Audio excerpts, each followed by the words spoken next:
Starting January 20th, we're about to see a radical change. Let's call it the return of common sense. It's quite a departure from a woke intern signing pardons for a chief executive who can't remember if he's giving a eulogy or climbing into the box. We're actually going to have decisions designed for the real world. America first instead of America sucks. Yes, with Trump imminent, common sense is on the march. Start with the glut of companies who've now rolled back their DEI policies. McDonald's, Walmart, John Deere, Harley Davidson, Lowe's, Meta. So that giant sucking sound you hear? No, it's not Kamala on a job interview. What? Wait.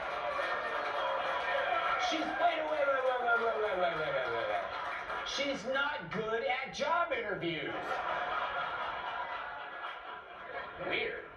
That sound is thousands of DEI consultants, woke content checkers, and HR quota cops polishing up their resumes and seeing their plans for a lake house go up in smoke, or rather down the drain. Either way. That's the true Trump effect, a wave of practical thinking that's driving the elites insane. Take Starbucks, for instance. They just announced that if you want to use their restrooms, you gotta buy something other than time. In other words, if you want to take a dump and then shoot up, do that where you're supposed to, on the subway. Now, you can't walk 10 feet in America without bumping into a Starbucks. These joints have become like America's public square. So this policy shift is a tell. It's like a blood test whose results give you the American mood. And that mood is, enough of this indulgent, childish detour the nation has taken, and back to the hard reality of things that actually work for society's benefit. You'll even see it in Trump's foreign policy. Take Greenland. Trump would like to. He's not alone. This week, House GOP members introduced a bill that would authorize Trump to negotiate with Denmark to acquire Greenland. And the Danish government are reportedly open to discuss boosting U.S. military presence there.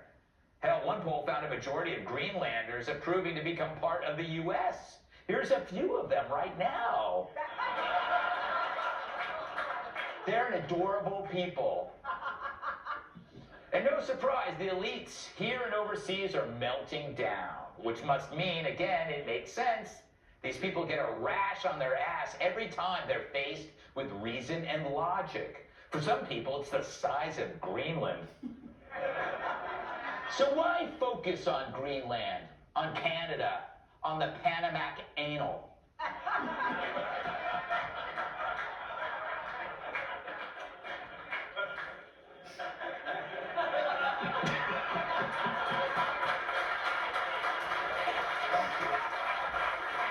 Thank you. Your fault. Back to the monologue. But it's simple. Shipping, prices. Trump has vowed to bring down inflation, and he knows that the cost of moving goods in an age of global trade has the greatest impact on the prices Americans pay. Can you imagine Biden or Kamala knowing something like that? I guess it's not price gouging after all, you dumbasses. But what Trump is really doing is creating leverage, something the last president needed to get himself out of bed. But it's leverage to ensure that as new shipping lanes open up in the Arctic, America isn't literally left out in the cold, while Russia and China assert themselves up north and south too, in the Panamac anal.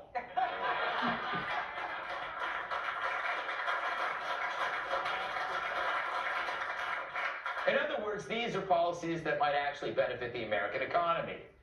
These aren't the fever dreams of a non-binary furry whose pronouns are doggy and style.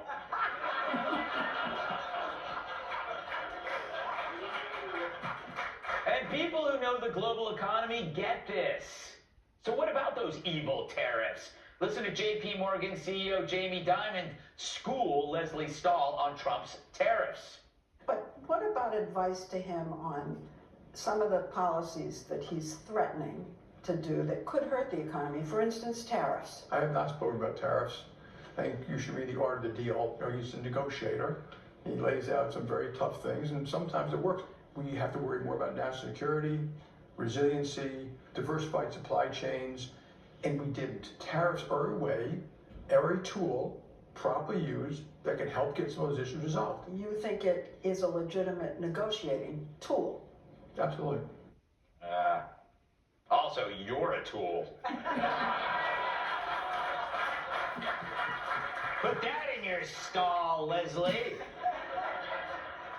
So you need more proof that common sense is returning. The owner of the LA Times just admitted his paper's endorsement of Karen Bass for mayor was an error. Wow, you think? That's a gutsy take. Next, he'll say it was a mistake to smoke cigarettes on the Hindenburg. So it seems common sense is spreading faster than crabs at Larry Kudlow's Seafood Bonanza. The backlash has backed off. Bottom line, January 20th is really going to be about the return of the adults. So enjoy your playtime, kiddos. In 6 days, recess is over.